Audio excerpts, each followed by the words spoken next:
नमोस्तु महाश्री, नमोस्तु महाश्री, नमोस्तु महाश्री। धर्म और संस्कृति का सजा भव्य वितान, कदम मिलाकर बह चले धर्म और विज्ञान। आज महाश्री इस कार्यक्रम को कुछ ऑनलाइन प्रश्नों के माध्यम से प्रारंभ करना चाह रहा हूं, आपका आशीर्वाद चाहते हुए। रमेश जी गुप्ता, रमेश जी गुणमाला जी काला, हैदराबाद, आपके चरणों में बारंबार नमोस्तु करते हुए जानना चाहते हैं कि गुरुदेव, जीवन में कर्म और किस्मत का रिश्ता बड़ा अजीब है। कभी कोई कितनी ही मेहनत करके भी कुछ हासिल नहीं कर पाता और कभी कोई थोड़ी सी मेहनत में ही आसमां की ऊंचाइयों को पा जाता है। गुरुदेव, मेरी शंका यह है कि कर्म और किस्मत में कौन बड़ा है? कर्म और किस्मत में कौन बड़ा है? मैं तो इस झगड़े में पड़ने की जगह एक ही बात कहूँगा, मेरे किस्मत में क्या है ये मुझे पता नहीं, पर मेरा कर्म क्या है इसका मुझे हर पल पता होना चाहिए। और जो मनुष्य अपने कर्म, अपने लक्ष्य को अपने सम्मुख उपस्थित रख करके चलता है, वो अपनी किस्मत को भी बदल देता है। और जो केवल किस्मत के भरोसे बैठा रहता है, वो अकर्मण्य बनकर सब कुछ खो देता है। इसलिए केवल किस्मत के भरोसे न बैठें, कर्म करते चले करते चले करते चले। हाँ, कई बार ऐसा होता है कि काफ़ी श्रम करने के बाद भी वांछित परिणाम नहीं मिलता और चित्त अधीर हो उठता है। उस समय किस्मत को याद करे और सोचे कि शायद मेरी किस्मत मुझसे कुछ और कर्म कराना चाहती है, मुझे और करना है, और करना और करना, अपना उत्साह बरकरार रखें। गुरुदेव, उत्सव सूला अहमदाबाद से अशोक कुमार गांधी बारंबार नमोस्तु करते हुए जानना चाहते हैं, गुरुदेव, कहा गया है कि मन की बात कह देने से फैसले हो जाते हैं और मन की बात मन में रखने से फासले हो जाते हैं।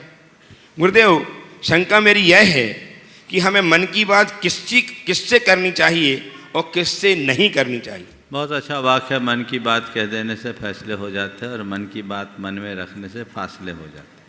आपने पूछा है कहाँ कहना चाहिए और कहाँ नहीं कहना चाहिए।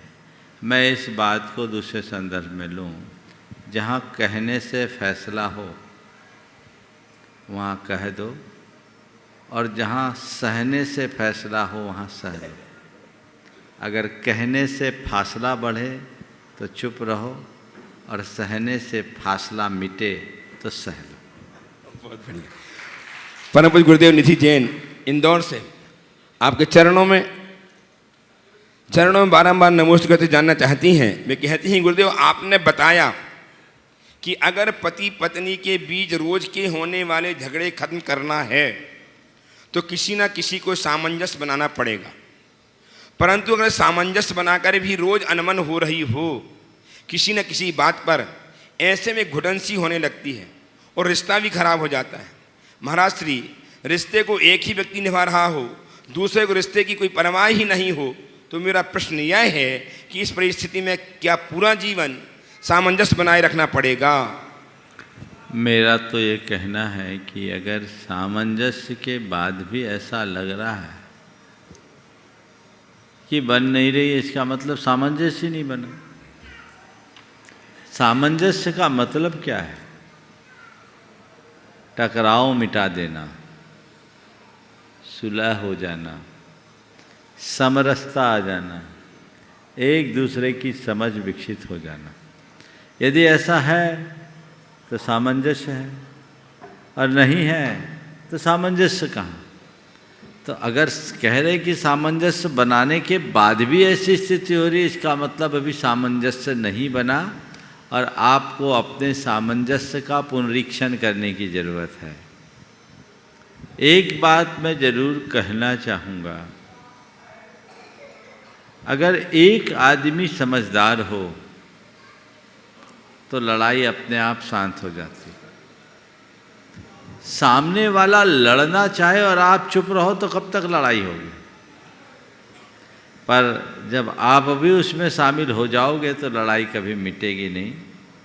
किसी एक को शांत रहने का अभ्यास बनाना चाहिए और अपनी सहन शक्ति को उसकी अंतिम सीमा तक बरकरार रखना चाहिए। गुरुदेव, श्रीमती कमलाबाई दीनानाथ जैन, मंडी मामोरा, आपके चरणों में बारंबार नमोस्तु करते हुए एक आत्मिक प्रश्न प्रस्तुत कर रही हैं। द्रव्य की पर्यायें क्या सत्ता में बनी रहती हैं या नष्ट हो जाती हैं? देखिए, संभावनात्मक पर्याय रहती है, प्रकट में केवल वर्तमान पर्याय रहती है। ऐसा मत समझना कि सिनेमा की रील की तरह सारी पर्याय द्रव्य के अंदर है जो एक के बाद एक आ रही। पर्याय योग्यताएं द्रव्य में होती है जो सामने आने वाले निमित्तों के अनुरूप प्रकट हो जाती है। यदि हम ये कहें कि सब जो होना है हमारा भविष्य में वो सब हमारे अंदर पहले से रील की तरह बैठा हुआ है, ये बात ठीक नहीं। हमारे अंदर अनंत पर्याय योग्यताएं हैं और वह सारी योग्यताएं सामने उपस्थित निमित्तों के अनुरूप प्रकट होती है। जैसे आप सभी मेरी बात को बड़ी गंभीरता से सुन रहे हैं, इस समय आपके अंदर कई तरह की योग्यताएं हैं। अभी जहां आप मेरी बात को गंभीरता से सुन रहे हैं, यदि मैं कोई आश्चर्य करने वाली बात बता दूं, आश्चर्यकारी बात बताऊं, तो आप चकित भी हो सकते हैं। आप पर यदि कोई आक्षेप लगा दूं तो आप चौंक भी सकते हैं। कोई भयावनी बात सुना दूं तो डर भी सकते हैं, और एक जोक सुना दूं तो आप खिलखिला भी सकते हैं, है ना? या कोई दुखपूर्ण संवाद सुना दूं तो आप आंसू भी बहा सकते हैं। अब आपका गंभीरता से सुनना, चकित होना, चौंकना, डरना, हंसना, दुखी होना, ये सारी योग्यताएं आपके अंदर है। पर प्रकट कैसे हो रही है? जैसा निमित्त सामने आ रहा है। एक द्रव्य में अनंत शक्ति होती है और उसकी अनंत पर्याय योग्यताएं होती है, पर उनकी अभिव्यक्ति सामने आने वाले निमित्तों के अनुरूप होती है। एक पर्याय प्रकट होती है और उस समय शेष पर्यायें नष्ट हो जाती, अप्रकट रहती। समझ गए? तो इसे इसी संदर्भ में समझना चाहिए और इसी रूप में देखना चाहिए। गुरुदेव, आसाम के सिलचर से श्रीमान नवीन जैन आपके चरणों में कोटिशः नमोस्तु अर्पित करते हुए जानना चाहते हैं कि गुरुदेव, जिंदगी में कुछ परिस्थितियां ऐसी बन जाएं जहां बहुत सी चीज़ों का अभाव होता है, फिर भी लोग अपने ऐशो आराम को नहीं छोड़ते। वह यह बोलते हैं कि यह आदत में है, छूटेगी नहीं। तो गुरुदेव, परिस्थितियां चाहे कैसी भी हों, समझते क्यों नहीं? देखिए, विषम परिस्थितियों में भी लोग अपने ऐशो आराम की या अपनी लाइफ स्टाइल में परिवर्तन नहीं करते, तो ये उनकी नासमझी। और ऐसे लोगों को बहुत सारी विपत्तियों का सामना भी करना पड़ता है। उन्हें सहन करने का अभ्यास तो विकसित करना चाहिए। आदत एक बहुत बुरी बला है जो एक बार लग जाए तो बदलना कठिन होता है, लेकिन मनुष्य की संकल्प शक्ति के आगे कुछ भी नहीं है। यदि उनका संकल्प प्रबल हो तो वह अपने आदतों पर भी अंकुश रख सकता है और हमें उसे रखना भी चाहिए। गुरुदेव, राजेश जैन RI, गोपालगंज सागर, बारंबार नमोस्तु करते जानना चाहते हैं कि गुरुवर, व्यक्ति के जीवन में 3 साधारण व्यवहार हैं: उम्मीद, चिड़चिड़ाहट और झुंझलाहट। उम्मीद यह जीवन की सुखद और प्रमुख धारणा है, किंतु ऐसा महसूस किया जाता है कि किसी से उम्मीद लगाना और वह पूरी न होना उस शीशे के समान है जो जरा सी ठोकर लगने में चकनाचूर हो जाता है। यह परिणाम उन दोनों व्यवहारों, चिड़चिड़ाहट और झुंझलाहट को जन्म देता है, जो दुर्व्यवहार में परिणत हो जाते हैं। गुरुदेव, हम उम्मीद कहाँ तक कायम रखें ताकि जीवन में चिड़चिड़ाहट और झुंझलाहट अपना स्थान ही न बना सके? उम्मीद, चिड़चिड़ाहट और झुंझलाहट बिल्कुल ठीक बात है। जब हमारे उम्मीद खंडित होती है तो चिड़चिड़ाहट और झुंझलाहट आती है और उसका प्रभाव हमारे व्यवहार में दिखाई पड़ता है। मैं इस संदर्भ में इतनी ही बात कहूँगा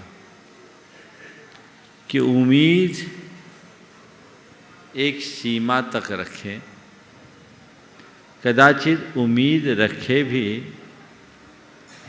तो कोई दिक्कत नहीं, लेकिन उम्मीद की पूर्ति हो ही ऐसा आग्रह या अपेक्षा न रखें।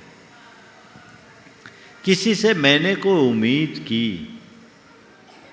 ठीक है, सामने वाला उसकी पूर्ति कर दे तो अच्छी बात, ना करे तो ना सही, वो मेरा कोई नौकर तो है नहीं। आप ज़्यादा अपेक्षा और उम्मीद रखोगे परेशान होगे।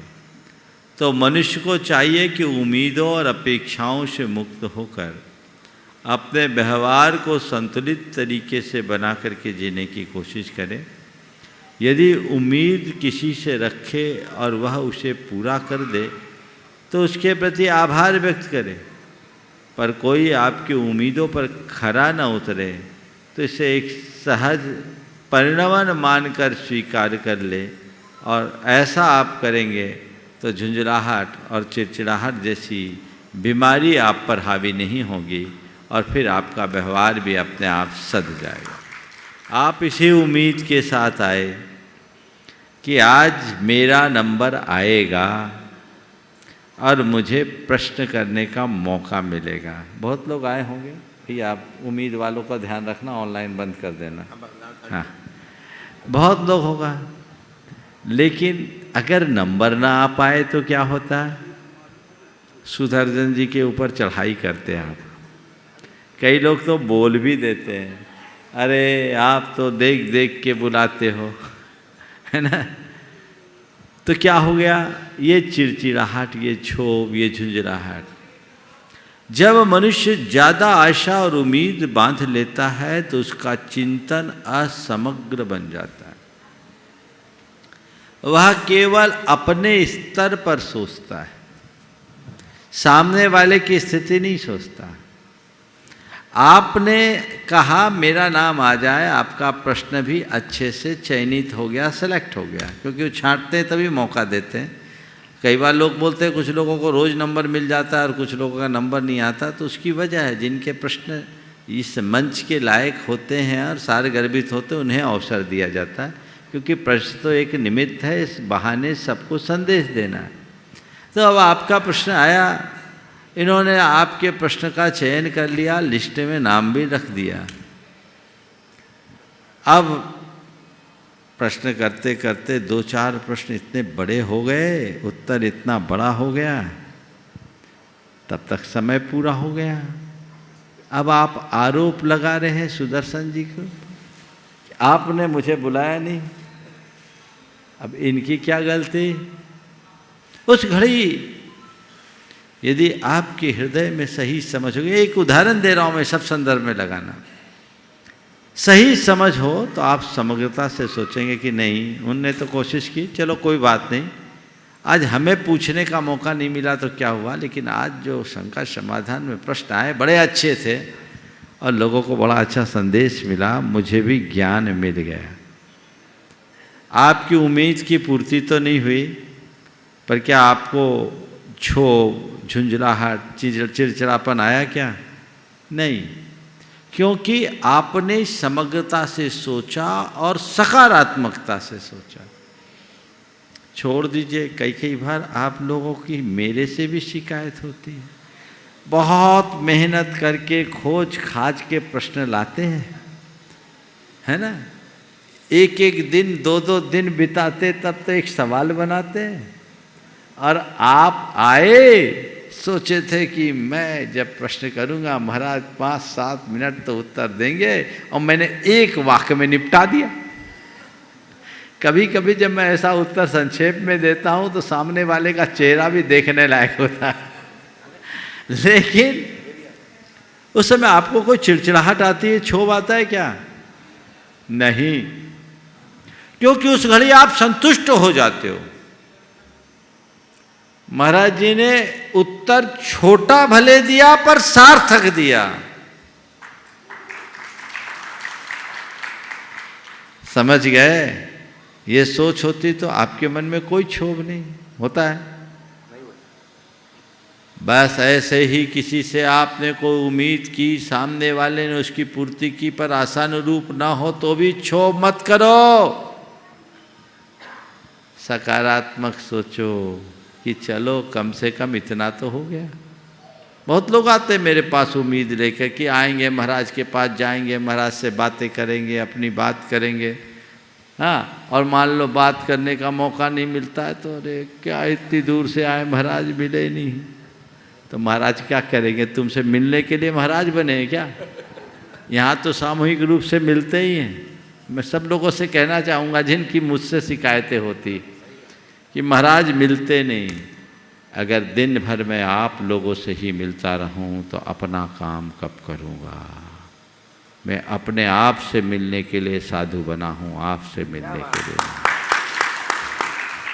इसलिए जो भी आए वो हमारे समय से आए, और हम आपसे सामूहिक रूप से तो मिलते ही, दिन में 4 बार मिलते हैं, बल्कि 5 बार। सुबह हमारा स्वाध्याय होता है, फिर शांति धारा में आते, फिर प्रवचन में आते, फिर दोपहर के स्वाध्याय में आते, फिर शाम का संघ का समाधान। क्या करना है, नौकरी बजाना है क्या तुम्हें? कितना चाहिए? पर तुम लोगों का मन भरता ही नहीं। जो जरूरत से ज़्यादा आशा और उम्मीद रखकर जीते हैं वे सदैव दुखी होते हैं। इसलिए उम्मीदें रखिए पर उसका ज़्यादा आग्रह मत कीजिए। समग्रता से सोचने की कोशिश कीजिए, सकारात्मकता से देखने का प्रयास कीजिए, तो उम्मीदें पूरी हो या ना हो, आपका उत्साह मंद नहीं होगा और आपके संबंध मधुर बने रहेंगे। अब मैं आपको संबद्ध करने जा रहा हूं प्रत्यक्ष रूप से गुरुदेव से। उसके पूर्व मैं उन व्यक्तियों के नाम, उन उदारदाताओं के नाम उच्चार रहा हूं जिन्होंने अपने आप को गुणायतन संबद्ध करके जीवन को सोने सा बनाया है, स्वर्ण कार्य के लिए स्वर्ण प्रदान करके अपने जीवन को स्वर्णिम बनाया है। शशिबाई कवरई, बांदा यूपी से, इन्होंने स्वर्ण प्रदान करके जीवन धन्य किया है। बहुत बहुत साधुवाद। यदि हों तो अपने स्थान में खड़े होकर के आशीर्वाद प्राप्त कर लें। और स्नेहलता जी योगेंद्र योगता नरगैया जबलपुर, इन्होंने भी सोना प्रदान करके 17.13 ग्राम सोना प्रदान करके जीवन धन्य किया है। वे मंच में आए, गुरुदेव का आशीष प्राप्त करें और इनका सम्मान करने के लिए आमंत्रित कर रहा हूं चंद्रकला जी पाटनी, सुसाहिब गुणायतन, मंत्री गुणायतन। आइए, आप ऊपर आइए, ऊपर आइए। चलो, चंद्रकला जी पाटनी सम्मान करने के लिए आ जाएं। इनका मोमेंटो प्रदान कर सम्मान करेंगी। इसी क्रम में उर्मिल जी, सरोज देवी, हेमंत, वेदांत, खुशहाली, खुशबू गंगवाल परिवार, बड़ी सारणी, चित्तौड़गढ़, इन्होंने 28.53 ग्राम सोना प्रदत्त करके जीवन को धन्य किया है। आइए परिवार के साथ आए। उर्मिल जी, सरोज देवी है नहीं है, चित्तौड़गढ़ नहीं है। हम आपकी तालियां उन तक पहुंचे और उनके पुण्य की अनुमोदना कीजिएगा। तालियां बजाकर अभिनंदन कीजिए उनका। निर्माण मित्र के रूप में आज जिन्होंने अपने आप को संबद्ध किया, श्रीमती मिथिलेश जैन, डॉक्टर संदीप जैन भोपाल। श्रीमती मिथिलेश जी, डॉक्टर संदीप जी आ जाए शीघ्रता से, गुरुदेव के चरणों की अभिवंदना करें, आशीर्वाद प्राप्त करें। इनका सम्मान करने के लिए आमंत्रित कर रहा हूँ गुणातन के ट्रस्टी श्रीमान चमन लाल जी जैन को। चमन लाल जी आए इनका सम्मान करने के लिए। सिद्धार्थ जी कासलीवाल, गुणातन के प्रशासक, सम्मान करने के लिए आ जाएं। और आपकी तालियां लगातार बजते रहे। उन्होंने अपने निर्माण मित्र से संबद्ध करके जीवन को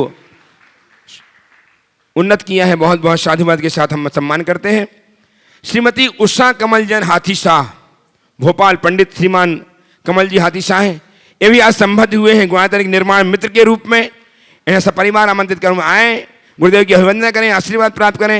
इनका सम्मान करने के लिए डॉक्टर बीरचंद जी जैन, ट्रस्टी गुणातन बनारस, आ जाए सम्मान करने के लिए। श्रीमान उषा जी, उषा कमल जी हाथी शाह परिवार भोपाल का। चलिए, बस हो गए।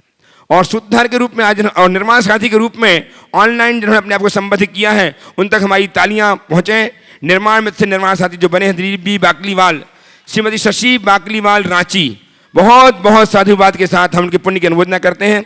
सूत्रधार के रूप में आज अभी अभी जिनके भाव हुए, doctor AK Jain, Shrimati Indira ji Jain, doctor Anshul Jain, Shrimati doctor Neha Jain, Prinsul Jain, Ankita Jain, MTech, Samadhan अस्पताल बीना। जयेश जी गुणाधन ट्रस्टी जयेश जी, इनका सम्मान करने के लिए उपस्थित हों। तालियां लगातार बजती रहें। Doctor A K. जैन साहब ने अपने जीवन को धन्य किया है, अपने जीवन के सूत्र संजोए हैं गुणाधन के साथ। आपकी तालियां इनका वंदन करती रहें लगातार। चलिए, आपका सम्मान हुआ, सम्मान कीजिए डॉक्टर साहब, 1 मिनट आपका सम्मान कीजिएगा। श्रीमान कमल जी हाथी शाह, कमल जी उषा जी हाथी शाह, भोपाल, इनका सम्मान हो रहा, तालियां लगातार बजती रहें आपकी। इनके सम्मान में इनकी पुण्य की अनुमोदना हम करते रहें। आइए श्रीमान डॉक्टर ए.के. जैन साहब, श्रीमती इंदिरा जी जैन अपने परिवार के साथ आ जाएं, गुरुदेव चरणों की अभिवंदना करें, आशीर्वाद प्राप्त करें। इनका सम्मान करने के लिए गुणाधन के ट्रस्टी श्रीमान जयेश भाई शाह मुंबई गोरेगांव से हमारे बीच में हैं, वे सम्मान करेंगे। ये भी अपने प्रश्न प्रस्तुत करने के लिए आ जाएं। स्नेहता जी, योगेंद्र जी, योगता जी नरघैया जबलपुर। आइए कमल जी हाथी शाह प्रश्न के लिए आ जाइए, आप इनको माइक दीजिए। प्रतिपल वंदनीय परम पूज्य श्री प्रमाण सागर जी महाराज, परम पूज्य मुनि श्री अरह सागर जी महाराज के पावन चरणों में मैं अपने हाथीशाह परिवार की ओर से और अयोध्या नगर जैन समाज की ओर से आपके चरणों में बारंबार नमोस्तु अर्पित करता हूँ। गुरुदेव, आपने जो किया उसके लिए मैंने 2 लाइन लिखी है कि जब बात चलेगी मुनियों की, जब बात चलेगी मुनियों की, युग तुमसे गौरव पाएगा, इतिहास तुम्हारे चरणों पर श्रद्धा से शीश झुकाएगा, श्रद्धा से शीश झुकाएगा। गुरुदेव, मेरा प्रश्न है, अभी वर्तमान में एक समस्या है जो सम्मेद शिखर जी से, वो प्रश्न मैं आपसे के सामने विशेष रूप से इसलिए रखता हूँ कि पूरा 135 देश तो आपकी बात को सुनते हैं और पूरा भारतवर्ष आप चाहे कोई भी निर्देश दें और आपके प्रवचन हो उसको पूरे लोग फॉलो करते हैं।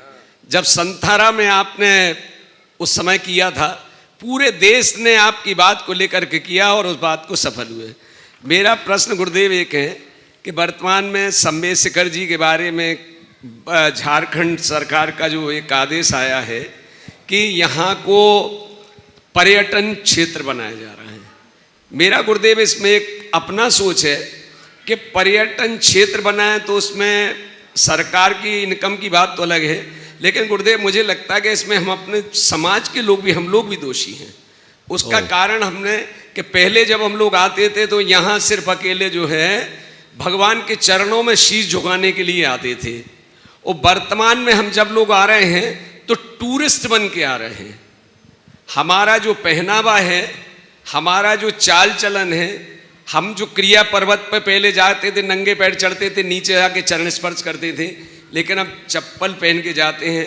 पति पत्नी जाते हैं तो अपने लोअर और टी शर्ट में जाते हैं, इस तरीके जाते। तो मेरा गुरुदेव सोच है कि आपकी बात को सब मानते हैं, तो मेरा कहना ये है कि इसके बारे में क्या प्रोटोकॉल इसका हो और इसको हम कैसे कर सकें, इसलिए आपके चरणों में मेरा ये प्रश्न है। गुरुदेव समाधान। सम्मेद शिखर हमारे सर्वोच्च आस्था का केंद्र है।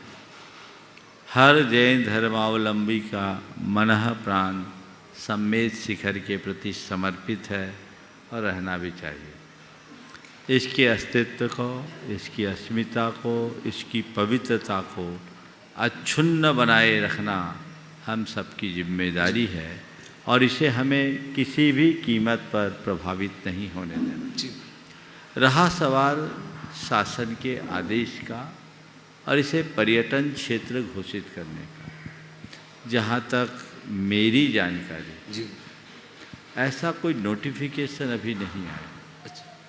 लोगों में भ्रम है। वो केंद्र सरकार का एक नोटिफिकेशन 2019 का है जी, जिसमें इसे वाइल्ड लाइफ के अंतर्गत इको सेंसिटिव जोन घोषित किया गया। इको सेंसिटिव जोन के लेकर के मैंने उसके दस्तावेज मंगाए हैं, कुछ पढ़ा भी है और अभी कुछ विशेषज्ञों से बातचीत भी कर रहा हूँ। इसके दोनों पहलू हैं जिस पर बहुत गंभीरता से विचार करना चाहिए। हमारे समाज के जितने भी वन विभाग से संबद्ध वरिष्ठ अधिकारी हैं, मैंने उनसे भी बात की है जी। समाज के लोग शीर्ष स्तर पर भी इस पर प्रयास कर रहे हैं। ठीक है। इस तरह की घटनाओं को सुनकर आंदोलित होना एक अच्छे लक्षण है कि समाज तीर्थ के प्रति जागरूक है, लेकिन तथ्यों को पूरी तरह जाने समझे बिना सीधे आंदोलित हो जाना ठीक है, हमारे समाज को नकारात्मक परिणाम भी दे सकता है। ठीक। मैं इस पर जब मेरा ध्यान केंद्रित किया गया, मैंने कुछ लोगों से परामर्श करने के लिए भी कहा, कुछ लोगों ने प्रत्यक्ष आकर के भी परामर्श किया। मैं समाज के सभी लोगों से कहूँगा कि पहले इस पूरे की पूरे अध्यादेश को पढ़ा जाए, जो गजट नोटिफिकेशन उसे पढ़ा जाए और उसके परिणामों का मंथन किया जाए। ठीक। क्योंकि इको सेंसिटिव जोन घोषित करने का कुछ सकारात्मक पहलू भी है, जो इस पर्वत की अस्तित्व को बचाने में कारगर बनेगी। यहाँ अवैध खनन आदि तभी रुक पाएगा, सरकार ऐसी नीतियाँ तभी बनाती है, इसलिए इस पर हमें ध्यान देना चाहिए। ठीक। जहाँ तक पर्यटन का सवाल है, तो अगर सरकार कोई पर्यटन की नीति लाती भी है तो ये हमारी जिम्मेदारी है कि हम अपनी धार्मिकता और सांस्कृतिक मर्यादाओं को बचाते हुए करें और इसके लिए सरकार से कहें कि ये हमारा धर्म तीर्थ है, ये तीर्थ स्थल है, इसे पर्यटन की तरह न देखा जाए। जैसे अन्य धार्मिक स्थानों की पवित्रता को बचाते हुए सरकार काम करती है, वैसे ही यहाँ पर भी हो। ये प्रयास हम सबको सुनिश्चित कराना चाहिए और इस पर एक ठोस पहल होनी चाहिए, तभी किसी तरह की बात होनी चाहिए। अभी तक मैंने इस विषय में इसीलिए कोई बात नहीं की, पर जो बात आपने की कि सरकार पर्यटन स्थल बनाए न बनाए बात की बात है, आप अपनी पर्यटक बनने की मानसिकता तो मिटाइए। आप तीर्थ यात्री बन करके आइए, एक श्रद्धालु बन करके आइए, पर्वत की वंदना करने का भाव लेकर आइए, शिखर जी घूमने के भाव से मत आइए। बहुत बढ़िया। देश में एक बड़ा परिवर्तन आ रहा है, रिलीजियस टूरिज्म बहुत तेजी से बढ़ रहा है। हमारे तीर्थ स्थलों में सुविधाएं भी बढ़ी है, उससे तीर्थ यात्रियों की संख्या भी बढ़ी है, लेकिन नकारात्मक प्रभाव उसका ये है कि मानसिकता पर्यटकों वाली हो गई और वो यहाँ की पवित्रता को खंडित कर रही है। उस पवित्रता को बरकरार रखने के लिए हमें पूर्ण पुरुषार्थ करने की ज़रूरत है, प्रयास करने की ज़रूरत है। मर्यादाओं को बचाना हमारा काम। मैंने पिछली बार भी फरवरी महीने में कहा था, जब देश में एक प्रकार का उद्वेलन हुआ, कि यहाँ की सभी सामाजिक जितनी भी संस्थाएं हैं वो मिलकर के एक नियमावली बनाए।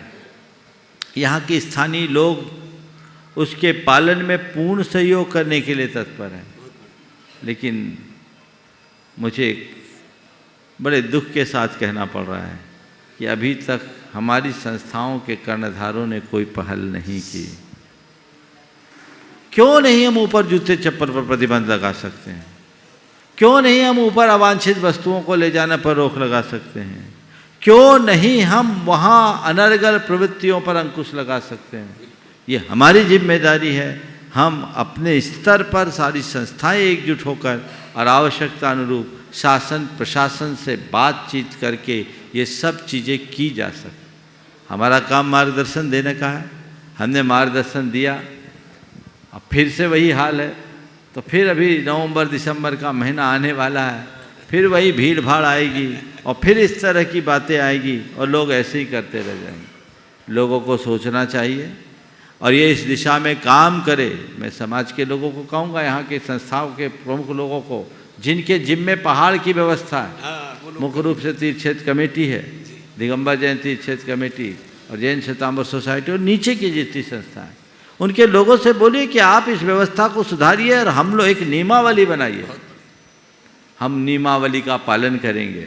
मेरे कक्ष में इन लोगों ने आकर के बातचीत की थी, काफ़ी सार्थक बात हुई थी, कुछ सूत्र भी यहाँ मैंने दिए थे। इन लोगों ने कहा कि हम लोग आपस में बैठ करके इसका अनुपालन करेंगे और आगे करेंगे, पर मेरा यहाँ से बिहार हो गया, उन लोगों का अभी तक अता पता नहीं।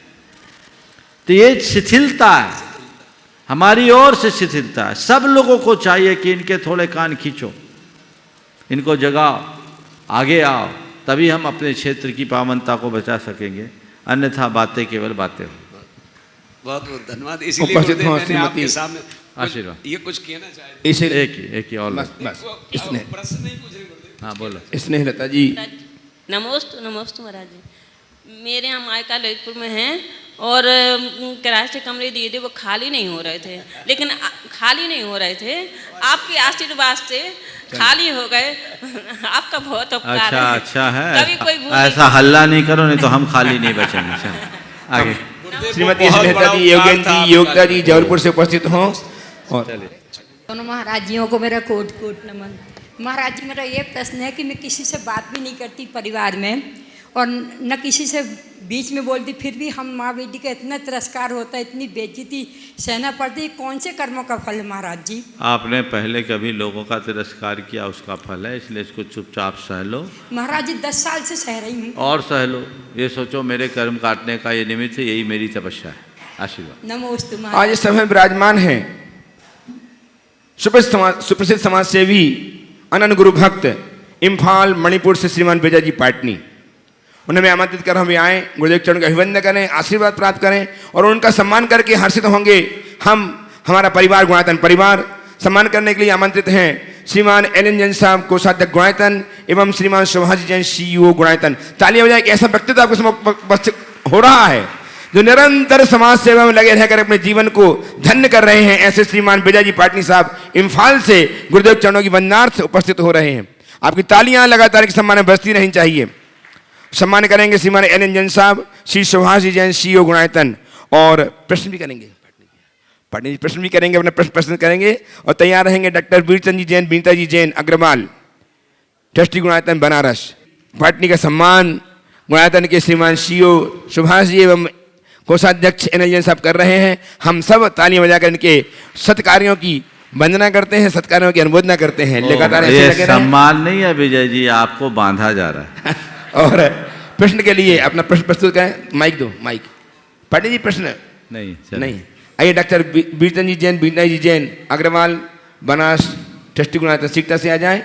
तैयार हैं डॉक्टर श्रीमान विमल कुमार जी जैन, गिरनार जी जैन जबलपुर, अल्पसंख्यक लाभ और विशेषज्ञ एवं। भगवान तो हमारे वितरागी हैं और कहा जाता है, हम लोग की मानता है कि वितरागी भगवान तो किसी की कुछ सुनते नहीं, पर दिखने में यथार्थ में आता है।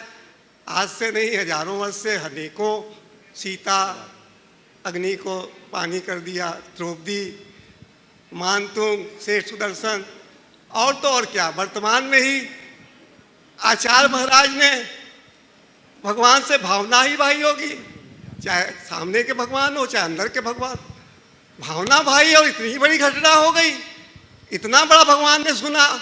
सच्चे मन से करने वाले की प्रार्थना, उत्कृष्ट भावना करने वाले की भावना, भगवान असुरक्षित स्थान से उठ करके आकाश मार्ग से होते हुए सुरक्षित विश्व के उच्चतम विशालतम स्थान पर पहुंच गए। इतनी बड़ी अद्भुत घटना हम लोगों ने साक्षात सामने देखी, पुराणों की बातें नहीं सुनी। हाँ जल्दी बोलिए। और तो साथ में मेरे गुरुवर प्रत्यक्ष सामने बैठे हैं। मेरे अध्यक्ष विनोद काला जी हमेशा कहते हैं कि एक अजूबा होने जा रहा है। अजूबा तो है ही, साक्षात समोसरण में लाखों लाखों हजारों वर्षों तक लोग विराजित होकर के जनमानस लाभान्वित होगा। इससे बड़ा अजूबा और क्या हो सकता है। और निश्चित ही विश्व के तमाम विद्वान इस चीज को परखेंगे, जैसे बाहुबली की भगवान। जल्दी सवाल करो। सवाल ये है महाराज जी कि भगवान तो सुनते हैं ना।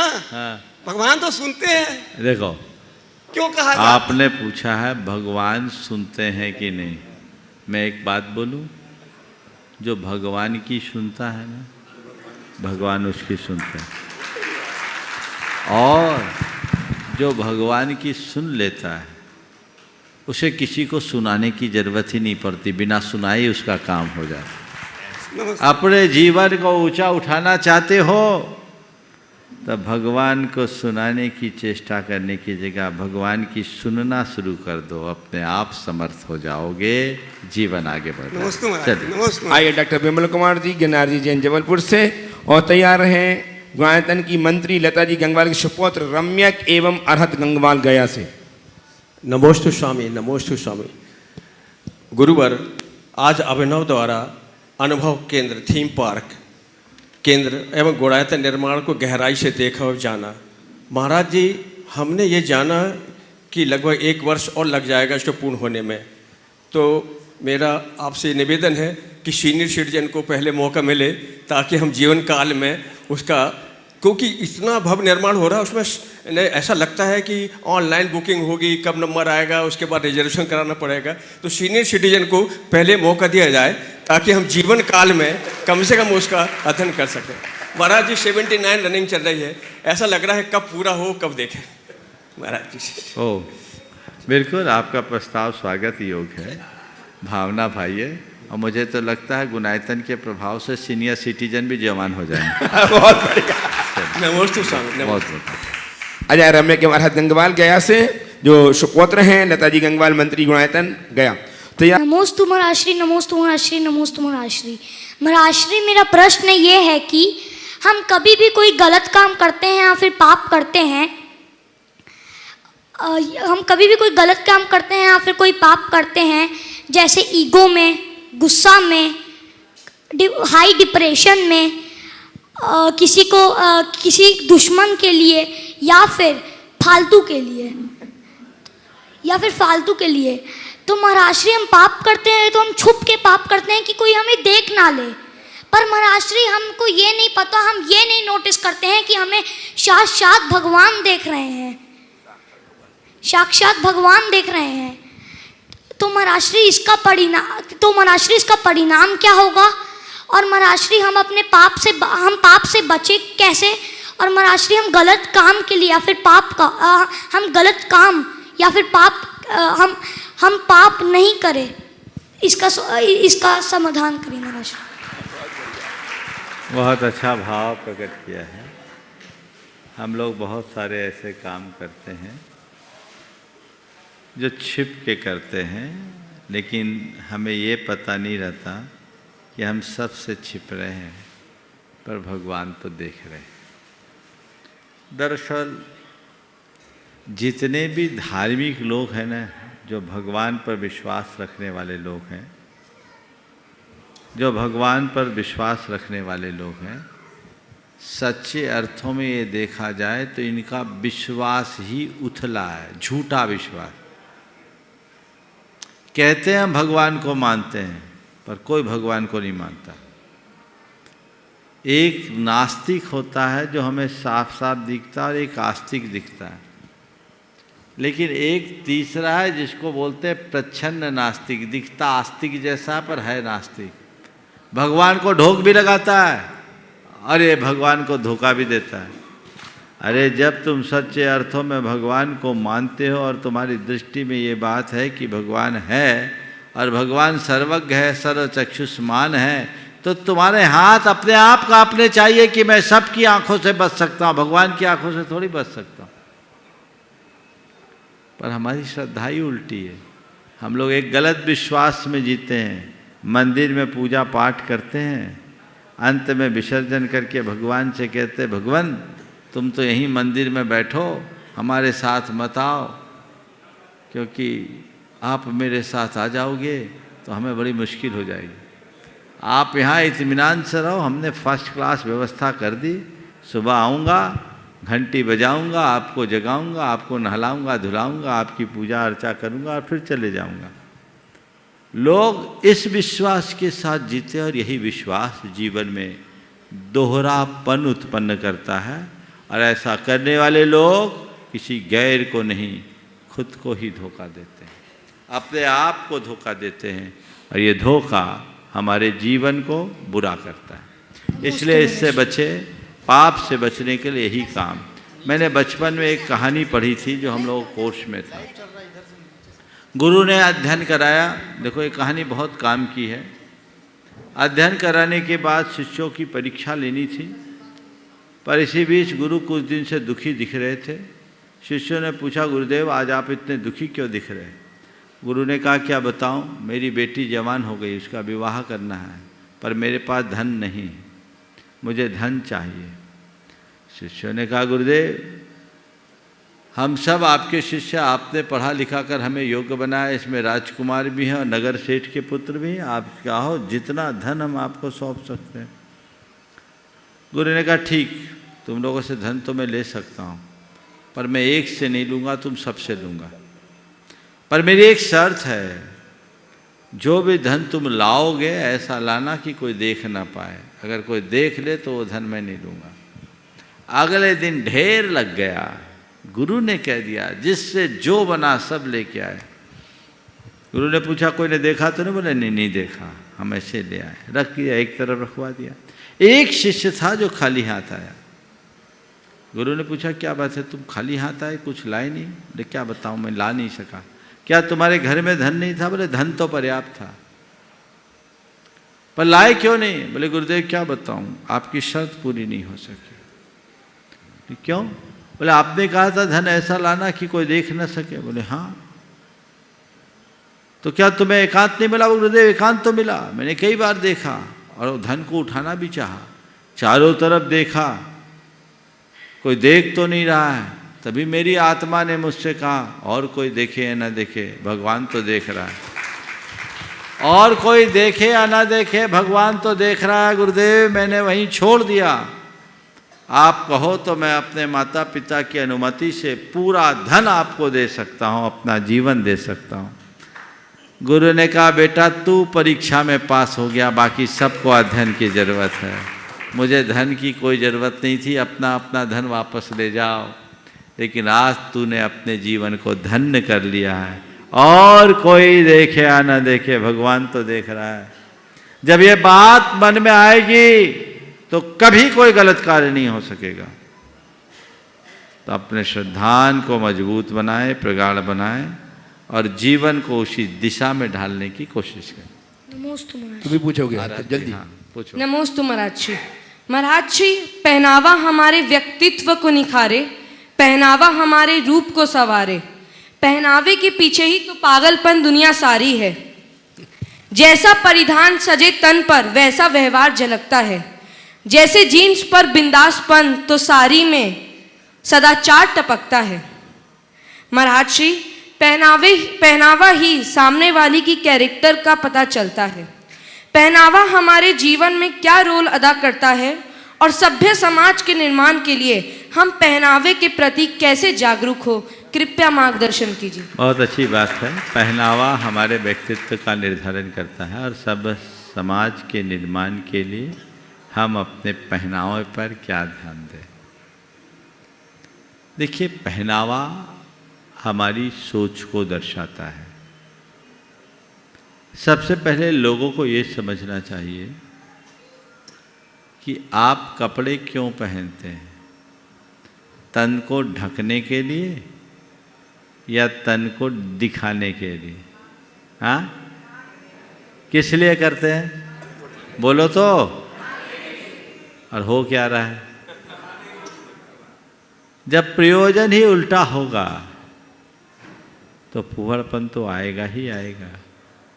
ये इस युग की विडंबना है, जबकि लोग फैशन के नाम पर उल्टे फुल्टे काम करने लगे। आजकल फटे जीन्स ज़्यादा चलने लगे, और ये फटीचरों का कपड़ा है।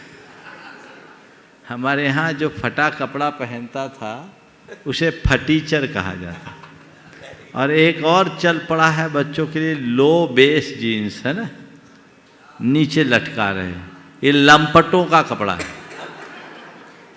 ऐसे लोगों की क्या कहा जाए। अब लोग लंपट और फटीचर बनने में ही अपनी शान समझे।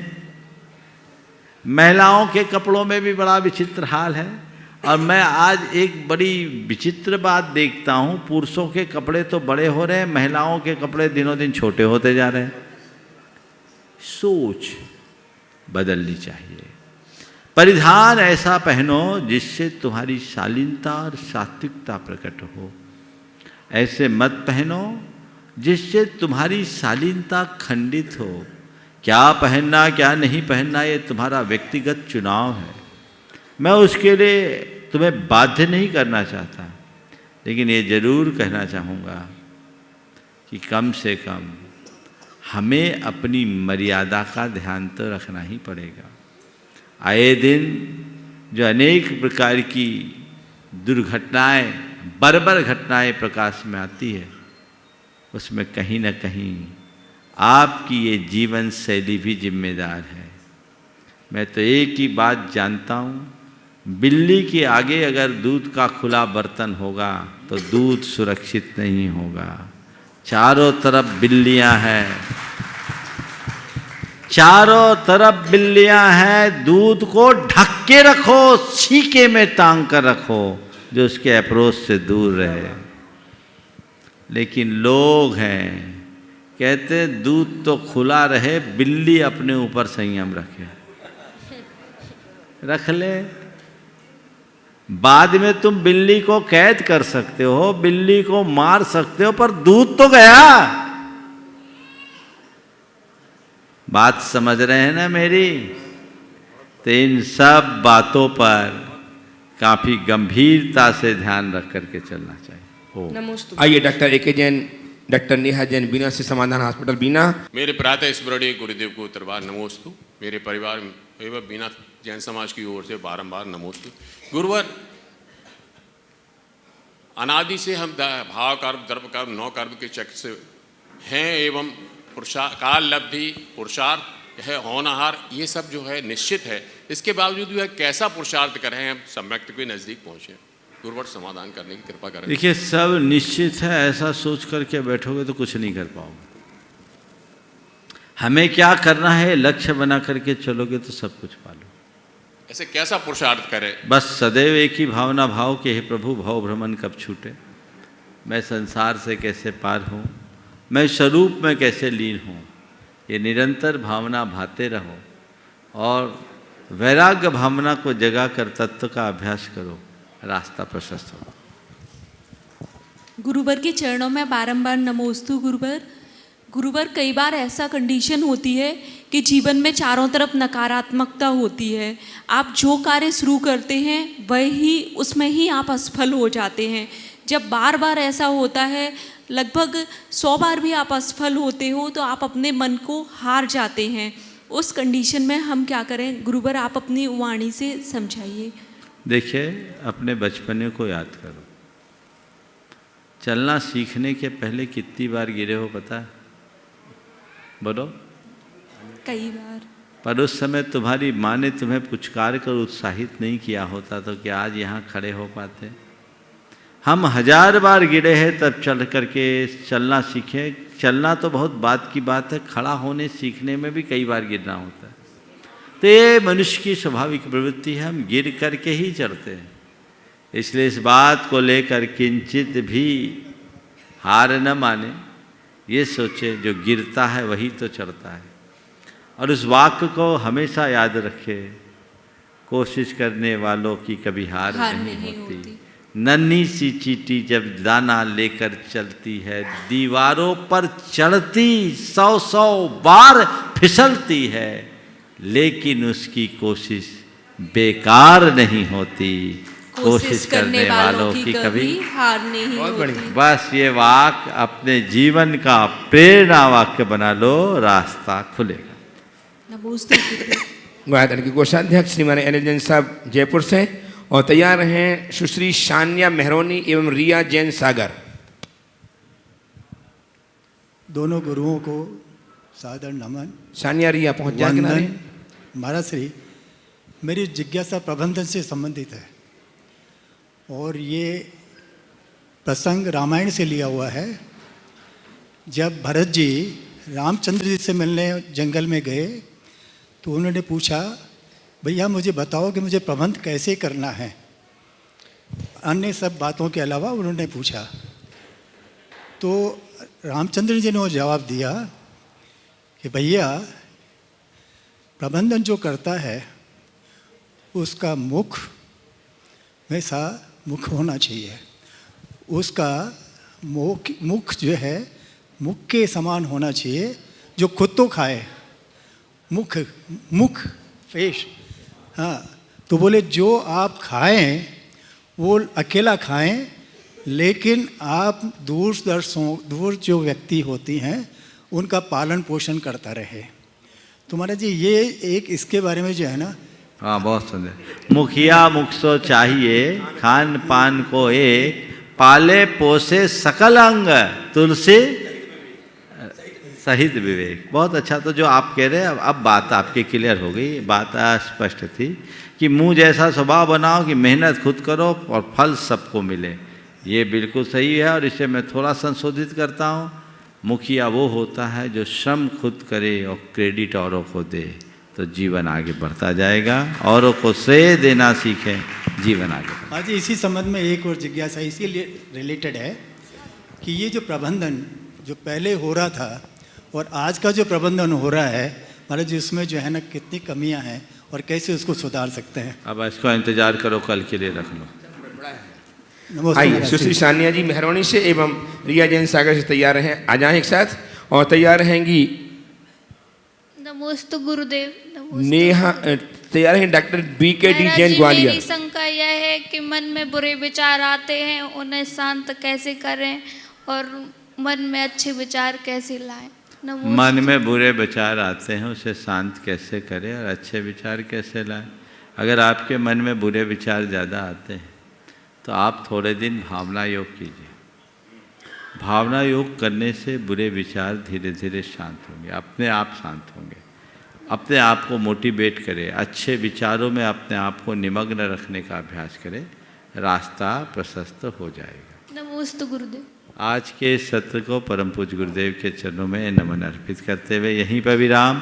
बोलिए परम पूज्य आचार्य गुरुवर श्री विद्यासागर जी। जय जय जय।